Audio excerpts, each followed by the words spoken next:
Panalinganira luacaring ratir lenggak jangganira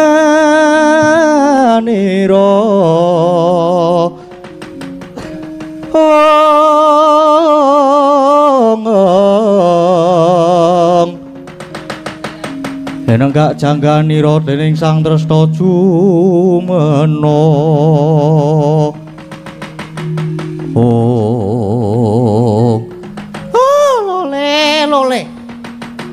Blekodhok manyor-manyor Dek Patih.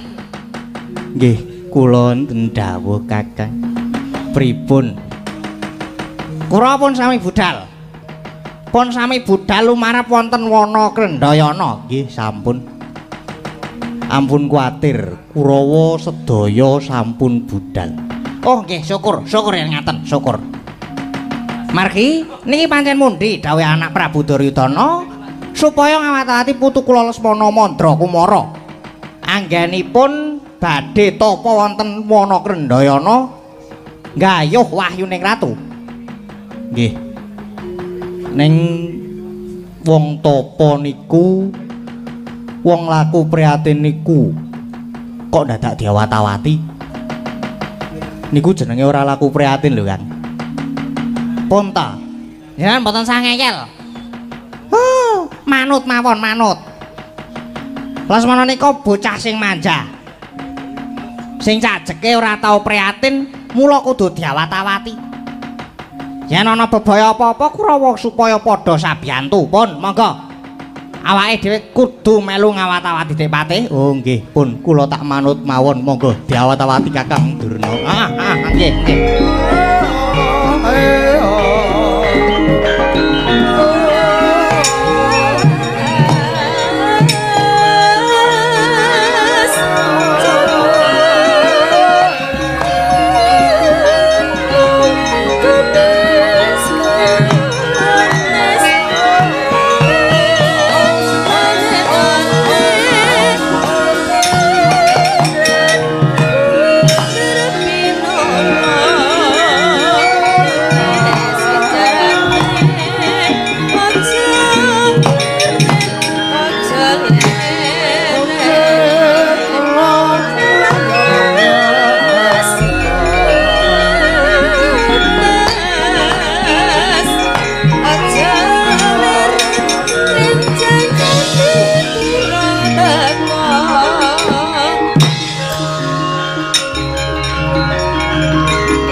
Gumulung mangrembak Kurata kurareka giri Nananggono gawe gelar Wah ladalah lagi wae mlebu ning alas Krendayana mentang kaya Gandewa ngadeg kaya Andha Sejagi dasar kewara nyoto Kartomarmu. Wah keparat jangkar nungkak kromo kowe babamu. Kowe nganti wadya bolos gelar sepapan ora urung mesti bakal mung bebutek banyu bening. Wah gedhe sujanamu Sejagi. Ayo minggiro aja ngalang-alangi. Ngerti ya kowe? Aku lan Kurawa bakal ngawat-awati anak Lesmana Mandra Kumara nggone tapa ning alas Kendhayana kene. Bali yo. Ora gelem bali tak babati wadya balamu. Ngerti aku ning kene uga ngawat-awati angger sombong nggone tapa. Wah, nunggal karep. Mula kowe wae sing sumingkir ngalau. Gelem sumingkiran wis entek budine Setyaki. Babu bawar ngopo? Ora minggat saka ngarep aku tebak dadamu kene marganing patimu Singolena Prapting Lalis Kartomarma.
Cendro Tibano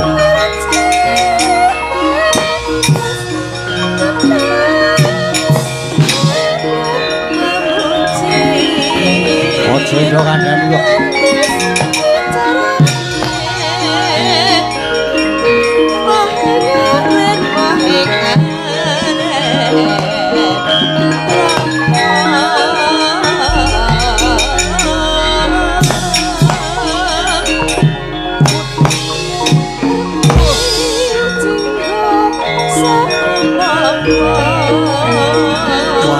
Wah, koto.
Balik iki.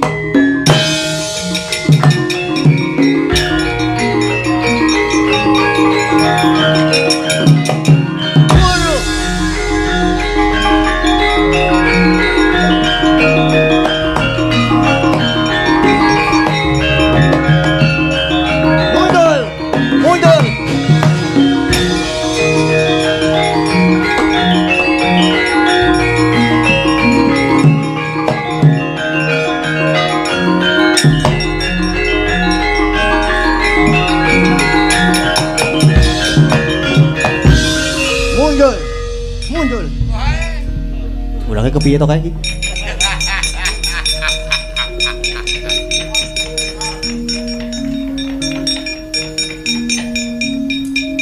Mundur.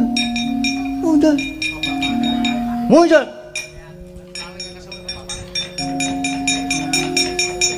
Sade kepiye? Kamu curang mloto, curang mloto.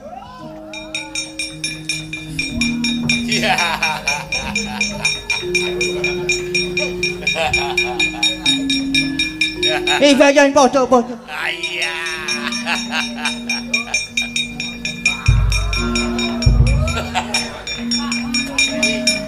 Muncul, muncul.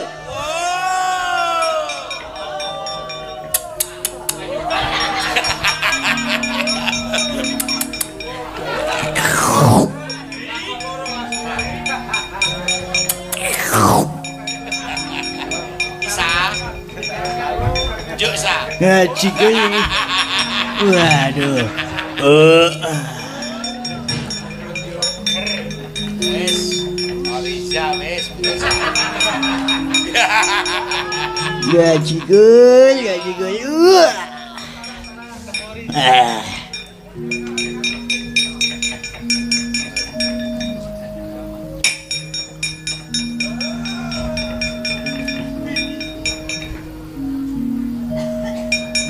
Ngapa tuh?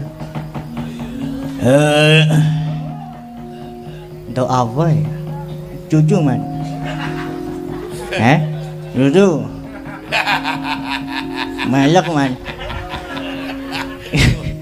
Cucu melek?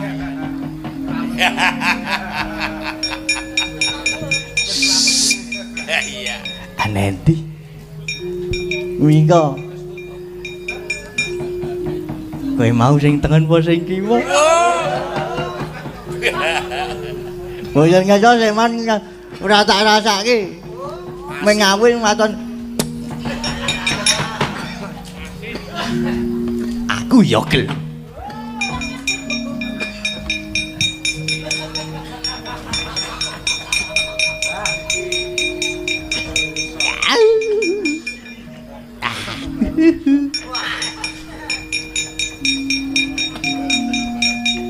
Gak kaya ngerti aku.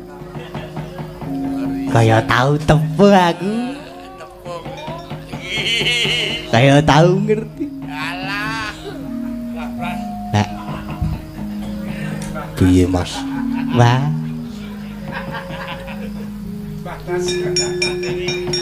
Ah. Opo?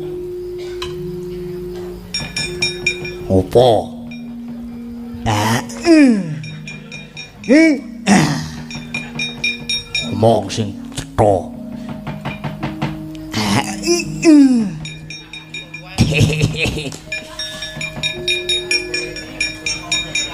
Oleh ya Mbak ya.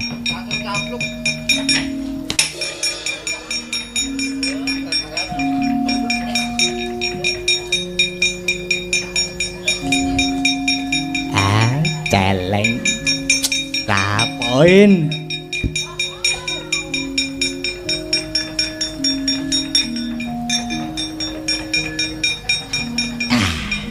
Dek Pate, pripun? Golek napa jenengan? Ayo, pisan-pisan to, Kang. Mbok ampun, Dik. Nyenenganku kaya cah cilik. Anek wiro kaya ngono sapa sing ra gelem dadi cah cilik? Pun, sampun jenenganku sampun. Pun to. Lajeng niki pripun? Kurawa kalah kabeh lho niki. Pun Dek Patih, sampun. Tak kira kok ora ana gunane ngladeni Setyaki iki. Ibarate ngene ibarate. Mung rebutan kemiri kodhong. Pun. Mang dawuh kareh Kurawa kok nekuk penjalin nyimpang dalan. Oh nggih, Kurawa. Setyaki ora perlu diayoni, prayogane disingkiri wae, nyimpang dalan wae.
Sing asamun ngisep sepining Suwana nenggih putra nata ing Astina satriya ing Saruja binangun kekasih Raden Lesmana Mandra Kumara ya Raden Saroja Kusuma kapilaur milar saking praja Manjimana Krendayana amangun tapa saka semedi sedakep salungku juga eling-eling nadyan Raden Lesmana putra Nalendra nanging datan ati lampah prihatin mila donya mangun tapa kaya datan manteng pangestine rono semu ajrih dhateng kawontenaning mono sekedap-sekedap pun jaluswa sekedap-sekedap ngombe wedang putih sarwi dahar nyamikan parandening mangke saged nuwuhaken pangarep bawa ingkang wonten ing tayangan Dandang Mangure Dados kala praptaning Sang Pandya dari Durga dawaning panggodha pangrencana anggugah dinya tapa dadi gegragapan Sang Raden Lesmana wau.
Mangungkung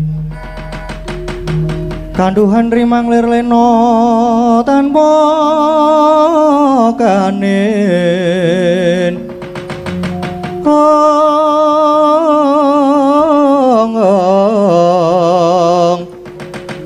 yen tan tulus omong kudyah utama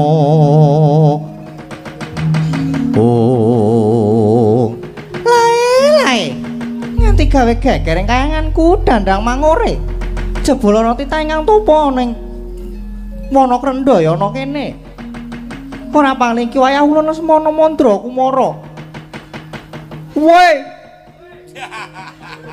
iki ning ngalas kok eneng cewek ana wong wadon nek rupane kaya buta nek awake kok wow. Kowe sapa? Batu-batu, wong kaya ngene malah dipadhake apa wae. Lesmana, nadyan kaya ngene ulun iki widodari. Ulun Betari Durga. Oh alah, Pandya Betari Durga to. Nggih maaf boten ngertos, Je. Yen ngaten bekti kula kunjuk Eyang Betari. Ya tak tampa. Tak tampa Lesmana. Banjur ana wigati apa dene jeneng kita tapa ning alas iki? Lesmana, Ger. Eyang Betari. Gandeng kula niki anak ratu kula sesuk bakal dijunjung gumanti ratu ing Astina. Nanging kula kedah tapa riyen kula kedah kadunungan wahyuning ratu. Mula nek sampean pancen dewa sing ampuh kula mang tulungi Eyang. Lae ya Lesmana. Sejatine ulun wis presa apa kang mbok gaya kuwi aja sumelang. Ulun bakal minangkani gayake wahyuning keprabon. Ning iki ana syarat Nger. Apa sekirane kowe sagol Lesmana? Wonten srananipun menika menapa Eyang Betari? Seranane ya kuwi raning besok bakal tumati perang gedhe Baratayuda Jaya Binangun. Tak gayongke wahyune keprabon nanging besok yen wis tumati perang Lesmana kudu dadi mangsane para wadya baju barat. Biasa go apa ora? Eyang perang Bratayuda niku tasih dangu. Tur niku ya durung karuan dadi nggih pun. Waton kula esuk kedunungan wahyu keprabon. Kula saguh yen benjang kula dados mangsane baju barat.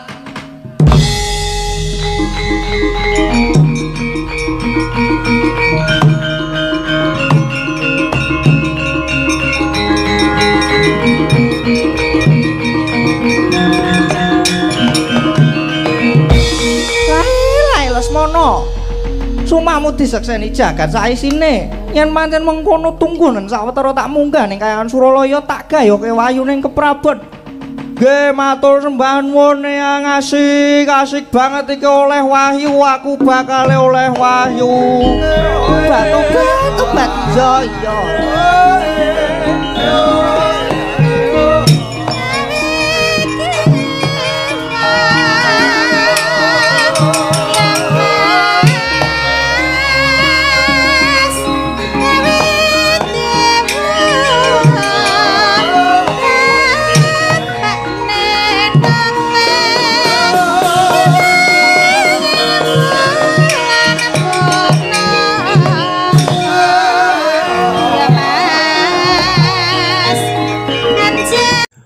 UB Channel, enteng berisi, jaga NKRI.